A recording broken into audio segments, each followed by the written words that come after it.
Садитесь, пожалуйста. Спасибо, я пешком постою. Привет, как поживаешь? Права. Душенька, успокойся, душенька! Уходите все отсюда! Хочу жениха! Хочу богатства! Хочу! Мир потерял много выдающихся личностей, актеров, музыкантов, ученых, спортсменов и политических деятелей. Их имена давно стали символом таланта, мастерства и профессионализма. Ими восхищались и гордились при жизни. Не забудут их и следующие поколения. Уход таких известных личностей многими воспринимается как личная трагедия, как потеря близкого человека, а сама новость об их смерти становится для поклонников настоящим потрясением. О знаменитостях, которые покинули нас, смотрите в этом видео, не переключайтесь.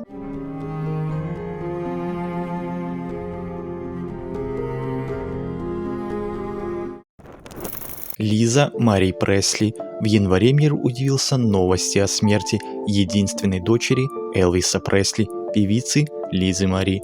Буквально за пару дней до этого звезда блистала на Золотом глобусе, а 12 января ее сердце перестало биться. Певице было 54 года. Жизнь наследницы короля рок-н-ролла была яркой и стремительной. Вместе с оглушительной славой на долю Пресли выпало множество испытаний. Певица пережила смерть отца в юном возрасте, боролась с зависимостью и похоронила своего 27-летнего сына. Замечательная и действительно народная артистка СССР Инна Чурикова умерла 14 января на 80-м году жизни. За свою карьеру актриса театра и кино сыграла сотни ролей, многие из которых стали эталонными. Достаточно вспомнить фильмы «Морозко», «Тот самый Мюнхгаузен», «Военно-полевой роман», «Ребро Адама». Свою последнюю роль она исполнила в фильме 2020 года «Иван Денисович», снятый ее мужем Глебом Панфиловым. Именно роль в сказке «Морозко» принесла тогда еще студентке Чуриковой первую известность. В фильм «Александр Роу» Инна попала случайно. Изначально роль Марфушечки-Душечки должна была сыграть другая актриса, но в институтских коридорах ассистентка режиссера увидела Чурикову и привела ее на съемочную площадку. На пробах обе актрисы грызли орехи. Чурикова делала это так залихватски, что Роу просто не смог устоять. Как не смогли потом устоять и другие режиссеры, и даже коллеги, признавая талант актрисы, не могли сдержать восхищение. В Ленкоме Чурикова дебютировала в 1974 году в роли Нелли в постановке Марка Захарова «Тиль». Именно он разглядел в актрисе большой талант, и она не подвела, воплотив на сцене главную героиню и одновременно еще нескольких персонажей. Инна Чурикова продемонстрировала всю глубину своего актерского дара, по ходу действия заставляя зрителей сначала смеяться, а через несколько мгновений плакать. На театральной сцене у Инны Михайловны было немало выдающихся ролей, в том числе Офелии в «Гамлете», Андрея Тарковского, Аркадиной в «Чайке», Захарова и Алиеноры Аквитанской в «Аквитанской львице» Глеба Панфилова. Садитесь, пожалуйста. Спасибо, я пешком постою. Привет, как поживаешь? Права. Я хочу сказать всем, кто нас смотрит, оставайтесь молодыми, живите счастливо, любите друг друга, дай Бог вам огромного счастья. Советский и грузинский актер, музыкант и режиссер Вахтанг Кикабидзе умер в своем родном Тбилиси 15 января. Он стал известен всей стране в 1978 году после роли летчика Валентина Мизандари в фильме «Мимино», за которую позже получил Государственную премию СССР. Грузия, Тбилиси, Мимино. Так писали на конвертах поклонники. И сотни тысяч писем, как ни удивительно, доходили до адресата. Это было больше, чем популярность. Это была абсолютная, неоспоримая всенародная любовь. Фильм Георгия Данелия в течение первого года проката посмотрели почти 25 миллионов человек. Реплики героев ленты тут же стали афоризмами и крылатыми выражениями. Среди главных картин с участием Вахтанга Кикабидзе есть также такие ленты, как «Не горюй», «Мелодия Варийского квартала», «ТАСС уполномочен заявить», «Пропавшая экспедиция» и многие другие. Всего на счету артиста более 2 десятков ролей, а также больше 20 музыкальных пластинок. Похоронили Вахтанга Кикабидзе на Верийском кладбище в Тбилиси, рядом с могилой его матери. До своего 85-го дня рождения он не дожил полгода. Одна из самых красивых актрис своего поколения, итальянская кинодива Джина Лоллобриджида, умерла в Риме 16 января. Икона итальянского кинематографа скончалась в возрасте 95 лет от осложнений после перелома бедра. Ла Лолло, как ее ласково называли в Италии, стала невероятно популярна после премьеры ленты «Фан-фан тюльпан», где она сыграла роль Аделины Ла Франшиз, а ее партнером был сам Жерар Филипп. После этого триумфа актрису пригласили в Голливуд. Ее первая американская картина «Посрами дьявола» вышла в 1953 году, но Лоллобриджида продолжала сниматься в Европе. Секс-символ 1960-х, была одной из самых популярных актрис. Она появилась в таких лентах, как «Ночные красавицы», «Провинциалка», «Хлеб, любовь и фантазия». В 1956 году Жан Делануа пригласил Лоллобриджиду на главную роль в фильме по роману Виктора Гюго «Собор Парижской Богоматери». Впоследствии ее экранное воплощение образа Эсмеральды неоднократно называли самым лучшим. Американский киноактер Лэнс Реддик скончался 17 марта в возрасте 60 лет. Врачи назвали его смерть внезапной, но сообщили, что она наступила от естественных причин. Судя по опубликованным документам, актер умер из-за ишемической болезни сердца и влияния на организм атеросклеротического заболевания коронарных артерий. Лэнс активно снимался с середины 90-х, но известность пришла к нему лишь после роли в сериале «Простушка», который выходил на экраны в 2002-2008 годах. В 2014 году Реддик получил роль Харона в культовом боевике «Джон Уик». Затем он был занят и в следующих частях франшизы. Лэнс Реддик умер накануне выхода 4-го фильма. Предполагалось, что он сыграет этого персонажа и в спин-оффе «Балерина», премьера которого намечена на 2024 год. Вячеслав Зайцев – один из первых советских художников-модельеров, сумевших построить бренд, подобно западным дизайнерам, умер 30 апреля в возрасте 85 лет. Уже в 1963 году французский еженедельник «Парис Матч» опубликовал о нем статью «Он диктует свою моду Москве», в которой назвал его «красным Диором». В 1980-м Зайцев разработал костюмы для советской команды на церемонии открытия Олимпиады в Москве, а спустя 2 года он стал художественным руководителем Московского дома моды. Для соотечественников Слава Зайцев навсегда останется первопроходцем, который помог изменить унылый образ советской одежды, а также дизайнером, который долгие годы был воплощением стиля. Мода – это приходящее, уходящее, а стиль – это вечное, говорил модельер. 2 мая на 60-м году жизни умер российский модельер Валентин Юдашкин. Последние годы он тяжело болел. В 2016 году у него диагностировали рак почки. Затем обнаружились метастазы в голове.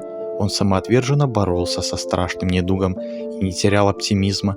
Валентин Юдашкин в 1991 году стал первым российским дизайнером, показавшим свою коллекцию на неделе высокой моды в Париже. Затем его показы с успехом прошли в Италии, Израиле, США. Юдашкин стал знаменит во всем мире. Модельер был членом-корреспондентом Ассоциации высокой моды Парижа и стал первым из российских модельеров, принятым в Палату высокой моды Франции. В 2013 году, когда Валентину Юдашкину исполнилось 50 лет, посол Франции в России вручил российскому модельеру знак кавалера Ордена Почетного Легиона. Александр Тютрюмов, актер театра и кино, кинорежиссер, продюсер и предприниматель, заслуженный артист Российской Федерации. Умер 7 мая в 64 года. Он запомнился зрителям по ролям подполковника милиции Сергея Егорова в сериале «Убойная сила» и Кости Моргана в «Агенте национальной безопасности». В беседе со СМИ его дочь Анна уточнила, что артист ничем не болел. В один момент ему просто неожиданно стало плохо.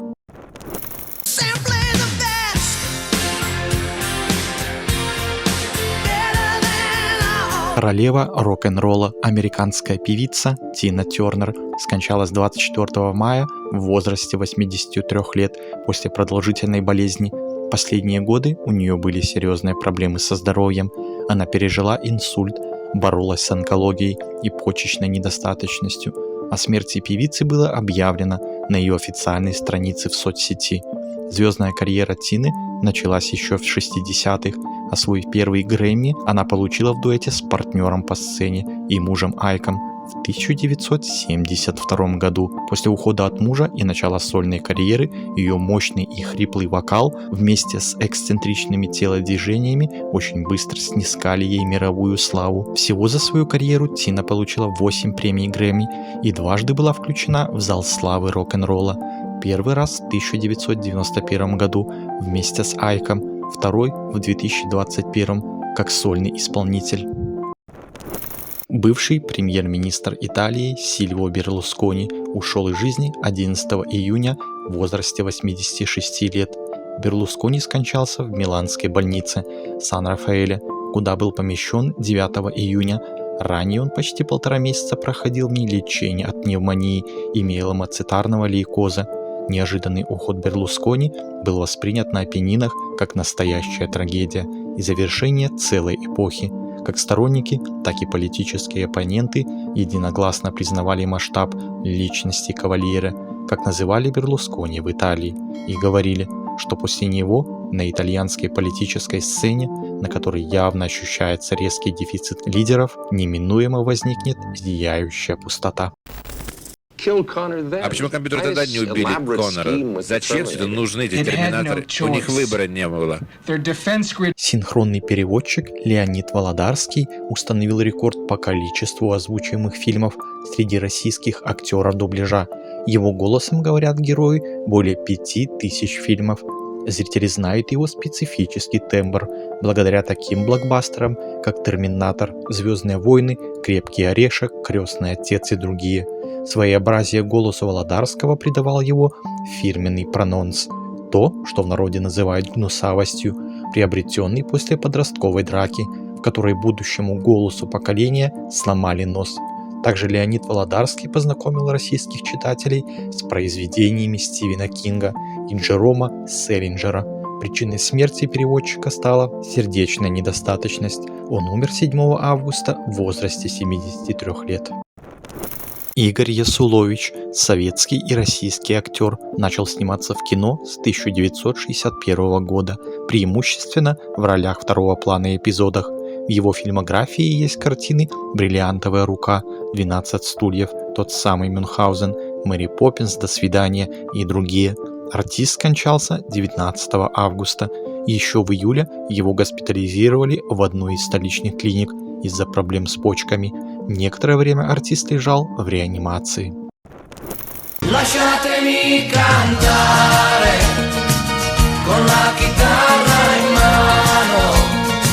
Тото Кутуньо, самый любимый в России итальянец, скончался от рецидива онкологического заболевания 22 августа на 81 году жизни. Тото Кутуньо увлекался музыкой с детства, виртуозно играл на аккордеоне, ударных и саксофоне, стал популярнейшим композитором. Он автор звездных хитов Джо Дассена, Адриано Челентано, Далиди, Мирей Матье, всех европейских звезд 70-80-х годов. В 1976 году Кутуньо в соавторстве со своим постоянным поэтом-песенником Вито Половичини написал «Ciao Bambino Sorry». Ciao bambino sorry, va fumer ta marijuana. Возможно, самую известную песню из репертуара Мирей Матье ее особенно полюбили в Советском Союзе. Фраза «Ciao Bambino Sorry» даже вошла в повседневный обиход. Долгое время Тото Кутуньо оставался за кадром, но после выхода его сольной пластинки его узнала в лицо вся Италия, а после выступления на фестивале Сан-Ремо в 1983 году и весь мир. Композиция «L'Italiano»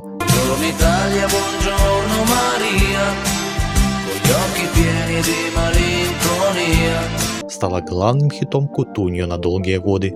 Настоящий итальянец впервые приехал в Советский Союз в 1985-м. Тогда он дал несколько десятков концертов в Москве и Ленинграде, а потом приезжал еще очень много раз, уже в Россию. Говорил, что у него особая связь с Россией. Однажды, отвечая на вопрос, что для него значит Россия, Тото Кутуньо признался: Это просто моя вторая родина. Я очень люблю русских и чувствую любовь в ответ. Здесь все знают мои песни. Я просто счастлив. Добро пожаловать на... Это что такое? Ух ты! Я букву «На» забыл подвернуть. О, пойдет? Пойдет. Ты смотри, самое главное, не забудь подвернуть на плакате. На. А то смотри у меня на. Сам бы как бы на. Могу идти? На. 16 сентября ушел из жизни актер сериала «Солдаты» Вячеслав Гришечкин. Ему был 61 год. Перед смертью артист около недели провел в реанимации из-за проблем с сердцем. После получения диплома ГИТИС в 1983 году Вячеслав Германович стал актером театра на Юго-Западе. Гришечкина называют одним из создателей знаменитого коллектива. Этот театр стал для него вторым домом. Он примерил на себя множество ролей, от комических до драматических, и каждый раз удивлял зрителей мастерством перевоплощения. Его сравнивали с французским комиком Луи де Фюнесом. Известны такие постановки с его участием, как «Мастер и Маргарита», «На дне», «Три сестры», «Ромео и Джульетта», «Слуга двух господ» и другие. Не оставляя службы на родной сцене, Гришечкин в 2008-2018 году играл в Российской академическом молодежном театре, а в 2009 году возглавил драматический театр в городе Волжском. С 2017 года руководил театральной студией при Московском университете МВД России. В фильмографии Вячеслава Германовича более 160 фильмов и сериалов. В кино он начал сниматься еще в 90-х, изначально появлялся в эпизодических ролях. Известность к нему пришла благодаря сериалу «Солдаты», где он сыграл замполита майора Староконя. Не жалей умерших, Гарри. Жалей живых. 27 сентября не стало актера Майкла Гэмпмана, профессора Альбуса Дамблдора в 6 фильмах о Гарри Поттере, начиная с 3-го. Он умер в возрасте 82 лет от пневмонии. Он родился 19 октября 1940 года в ирландском Дублине. Потом семья перебралась в Англию. Школу он бросил в 16 лет и начал стажировку на заводе Викерса Армстронга, а заодно устроился декоратором в любительский театр. Однако вместо этого оказался на сцене в эпизодических ролях в театре Юнити в Лондоне. Через несколько лет его позвали на небольшую роль в профессиональной постановке шекспировского «Отелло». Майкл представил абсолютно выдуманное резюме о своем актерском опыте и получил таким образом работу в одном из дублинских театров. Дальше была удачная карьера в Британском национальном театре, где он прослужил много лет, закончив, правда, к тому моменту курсы актерского мастерства при королевском дворе. Успешно сложилась у Гэмпмана и кинокарьера. Он сыграл в таких знаменитых картинах, как «Король говорит», «Тропой войны», «Игрушки» и, конечно же, в фильме Питера Гринуэя «Повар, вор, его жена и ее любовник», который навсегда вошел в историю мирового кинематографа. Впрочем, как и фильмы киновселенной Гарри Поттера, которые невозможно представить без Альбуса Дамблдора в исполнении Гэмпмана. Мэтью Перри. Он скончался от сердечного приступа 28 октября. Ему было всего 54 года. Участвовать в съемках Мэтти, как звали его друзья и родные, начал еще подростком, благодаря протекции отца, который забрал его в Лос-Анджелес и посоветовал ходить на кастинги. Тогда же Перри пристрастился к алкоголю. Сначала выпивал понемногу, но постепенно увеличивал дозу, и уже в 20 с небольшим он практически стал алкоголиком. Ситуацию немного исправила судьбоносное приглашение в сериал «Друзья». Мэтью сыграл в ней Чендлера Бинга, самого веселого из 6 друзей. Да он и был Чендлером. Продюсеры ситкома выбрали Перри последним и говорили потом, что он получил роль, потому что на кастинге заставлял всех смеяться там, где никто другой не мог это сделать. Благодаря огромной популярности «Друзей» все задействованные в сериале актеры стали невероятно популярны. В течение уже 1-го сезона Мэтью вернулся к алкоголю, чтобы справиться со свалившейся на него славой, а чуть позже добавились наркотики. Эту зависимость актер получил после того, как в 1997 году попал в аварию на гидроцикле. После нее он начал принимать обезболивающие препараты, а потом и злоупотреблять ими. Иногда он принимал в день до 55 таблеток. Как признался Перри в своей книге «Друзья, любимые и одна ужасная вещь», за свою жизнь он посетил 6000 собраний анонимных алкоголиков, 15 раз проходил курс реабилитации, 65 раз детоксикации, находился на аппарате жизнеобеспечения, перенес 14 операций, последнюю в январе 2022 года, и потратил от 7 до 9 миллионов долларов, чтобы избавиться от зависимости. Последние 1,5 года Мэтью Перри не употреблял ни алкоголя, ни наркотики. Его сердце остановилось внезапно, и это стало оглушительным ударом и для фанатов актера, и для его друзей. В возрасте 100 лет скончался бывший госсекретарь США Генри Киссинджер. Он умер 30 ноября в своем доме в Коннектикуте. Киссинджера называли легендой мировой дипломатии. До конца своих дней он оставался верен принципу, что диалог всегда лучше конфликта. В 1960 году Киссинджер стал старшим советником по внешней политике в президентской кампании губернатора Нельсона Рокфеллера. В 1961-68 годах консультировал президента Джона Кеннеди и Линдона Джонсона по внешнеполитическим вопросам. Помощником по вопросам национальной безопасности 37-го президента США Ричарда Никсона Киссинджера стал в 1969 году, а в 1973-м госсекретарем США. Он стал первым человеком иностранного происхождения, который занял этот пост. В 1973 году Генри Киссинджер получил Нобелевскую премию мира за работу над Парижским мирным соглашением. В 1984-90-х годах при президентах Рейгане и Джорджа Буша-старшем Киссинджер входил в консультативный совет по внешней разведке. В России имя Киссинджера ассоциируется с окончанием холодной войны между Москвой и Вашингтоном. Именно он с американской стороны способствовал разрядке политической напряженности. В 1972 году генсек Леонид Брежнев и президент США Ричард Никсон подписали соглашение об ограничении СНВ, стратегические наступательные вооружения, а также основы взаимоотношений между СССР и США, над проектом которых работал Киссинджер. Киссинджер не раз прилетал в Россию, встречался с Сергеем Лавровым и Владимиром Путиным. Хуанита Кастро, младшая сестра кубинского лидера Фиделя Кастро. Хуанита скончалась 4 декабря на 91 году жизни в Майами. Хуанита Кастро покинула Кубу в 1964 году, через год после смерти матери, из-за разногласий с братьями после революции на Кубе в 1959 году. Сначала она уехала в Мексику, а после в Соединенные Штаты, где занялась аптечным бизнесом. В своих мемуарах Кастро утверждала, что в 1961 году была завербована ЦРУ в Гаване. По данным СМИ, на протяжении 3 лет Хуанита Кастро помогала гражданам Кубы покинуть остров и занималась сбором секретной информации для США, чтобы свергнуть кубинское правительство.